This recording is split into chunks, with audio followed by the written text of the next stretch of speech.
ശരിയായ വിവേകവും പ്രേമവും ഉണ്ടെങ്കിൽ ദേഷ്യം വെറുപ്പ് മുതലായ ഗുണങ്ങളെ നമുക്ക് അതിജീവിക്കാൻ സാധിക്കും. ദേഷ്യപ്പെടുമ്പോൾ നമ്മുടെ സാഹചര്യത്തിൽ തോറ്റു എന്നാണ് അർത്ഥം. ആ സാഹചര്യത്തിൽ നമ്മൾ തോറ്റു. അനന്തമായ ലോകത്തിലെ ഒരു നീർക്കുമ്പളയാണ് നമ്മുടെ, അല്ലേ? ഈ സമന്തമായ സമുദ്രത്തിലെ ഒരു തുള്ളിയാണ് നമ്മുടെ. ഒരു നീർക്കുമ്പോൾ അതിൻ്റെ ആയുസേ ഉള്ളൂ. ഈ നിമിഷം അത് പോവാം. അതിൽ നമ്മൾ അഹങ്കരിക്കും. ഞാൻ പണമുള്ളപ്പോൾ ഭയങ്കര അഹങ്കരിച്ച് ജീവിക്കും. അമ്പലത്തിൽ പോകുന്ന ഒരു ആശ്രമത്തിൽ പോകുന്നു ആർക്കും പറയാൻ പറ്റും. വിഷയം പോലാണ് ഇവളെ കൊണ്ടും കുടിച്ച് ഇങ്ങനെയൊക്കെ എല്ലാ ചീത്ത പ്രവൃത്തിയും ചെയ്ത് നടക്കും. എന്നിട്ട് ദുഃഖം വരുമ്പോൾ ഈശ്വരനെയും കുറ്റപ്പെടുത്തും. ലോട്ടറി അടിക്കില്ല. അപ്പോൾ ഈശ്വരൻ തരാത്തെന്താ? ഈശ്വരൻ എന്താ കുറ്റപ്പെടുത്തിക്കൊണ്ടിരിക്കും. നമ്മൾ ആ തത്വം അനുസരിച്ച് എന്തെങ്കിലും പ്രയത്നിച്ചോ? ആ പ്രവൃത്തിയിൽ വൃത്തിയാണ് വരുത്തേണ്ടത്. അല്ലാതെ നിങ്ങൾ കഴുകാത്ത പാത്രത്തിൽ പാലൊഴിക്കുന്ന പോലാണ്. അപ്പം നമ്മുടെ ജ്ഞാനം മനസ്സിലാക്കി നമ്മുടെ കർമ്മം ചെയ്താൽ അതുകൊണ്ട് നമുക്ക് ഫലം പൂർണ്ണമായ എൻ്റെ ഫലങ്ങൾ കിട്ടും. ഈ നിമിഷത്തെ വിവേകമാണ് നമ്മുടെ ആയുസ്. അതാണ് നമ്മുടെ ജീവിതം. അതിലാണ് നമ്മുടെ ജീവിതം ഇരിക്കുന്നത്. ഓരോ വാക്കിലും ആ വിവേകം നമുക്ക് ആവശ്യമാണ്.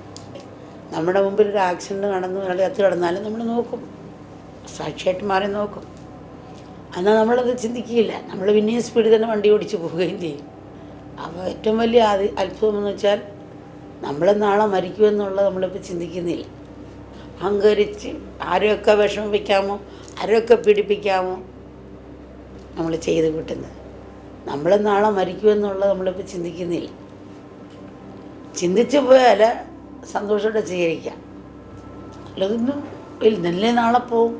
അവരുറക്കം പോലെ ഉറങ്ങാൻ കിടക്കുന്ന പോലെ സ്വീകരിക്കാനുള്ള മനസ്സ് നമുക്കുണ്ടാകും. പക്ഷെ നമ്മൾ ചെയ്യുന്ന കർമ്മത്തിൽ വേഗം നമുക്ക് ആവശ്യമാണോ എന്നുള്ളതാണ്.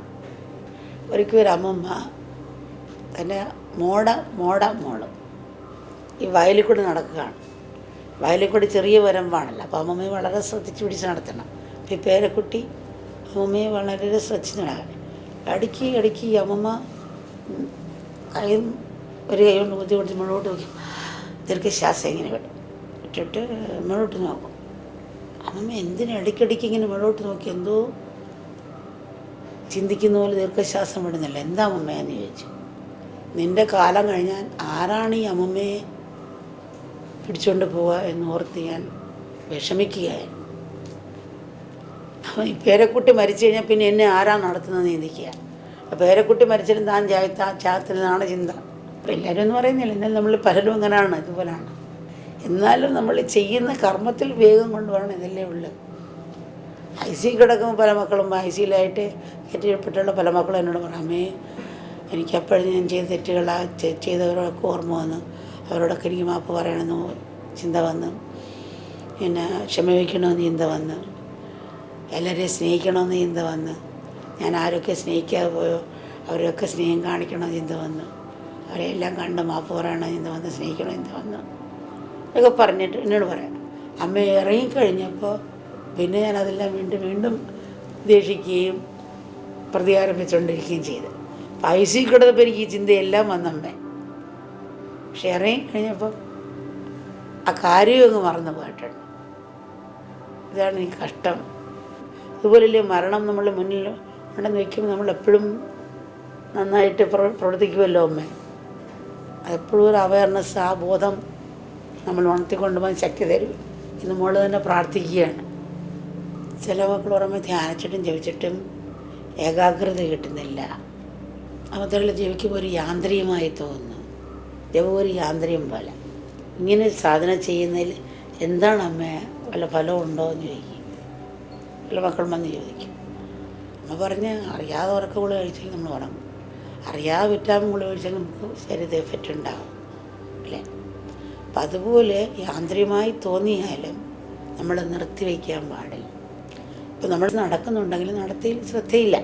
വേറെ പലതും നമ്മൾ നടക്കുന്നതിന് വ്യായാമം കിട്ടുന്നുണ്ടല്ലോ. നമ്മളിപ്പം രാവിലെ നടക്കാൻ പോകുന്നവർ പലരും പാട്ടും കേട്ട് വെള്ളമൊക്കെ കേട്ട് നടക്കും. അങ്ങനെ ശരീരത്തിന് വ്യായാമം കിട്ടുന്നില്ലേ? അതുപോലെ മക്കൾ ശ്രമിച്ചുകൊണ്ട് തന്നെ ഇരിക്കണം. അത് തന്നെ ഒരു ഏകാഗ്രതയാണ്. വിടരുത്. ഓർക്കുമ്പോഴേക്കും ഓർത്ത് ജപിക്കുക, യാന്ത്രികമായാലും ചെയ്യുക, അതിൻ്റെ ഗുണം ഉണ്ടാകും. അത് നിർത്തി വയ്ക്കരുത്. പിന്നെ അത് സ്വാഭാവികമായിട്ട് വരും. എപ്പോഴും വിശപ്പ് ദാഹം വരത്തില്ല നമുക്ക്. എന്നും പറഞ്ഞു ഡോക്ടർ വെള്ളം കുടിക്കണമെന്ന് പറഞ്ഞാൽ നമ്മൾ ദാഹമില്ല വെള്ളം കുടിക്കും. അപ്പോൾ മക്കൾ ശ്രമിക്കണം.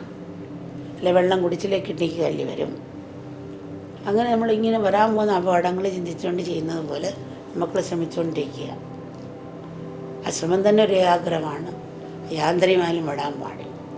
വിശപ്പ് തോന്നിയില്ലെങ്കിലും നമ്മൾ ഭക്ഷണം കഴിക്കാതിരിക്കുന്നില്ലല്ലോ. സമയം ഭക്ഷണത്തിൽ പോകുന്നുണ്ട്, കഴിക്കുന്നുണ്ട്. നമുക്കെപ്പോഴും വ്യാകുലത കിട്ടാൻ പോകുന്നില്ല. തുടക്കത്തിലൊക്കെ ഒരിത്തിരി വ്യാകുലത കിട്ടും, പിന്നെ യാന്ത്രികമായിട്ടേ വരത്തുള്ളൂ. പക്ഷെ വിടാതെ നമ്മൾ ശ്രമിച്ചുകൊണ്ടേയിരിക്കുക.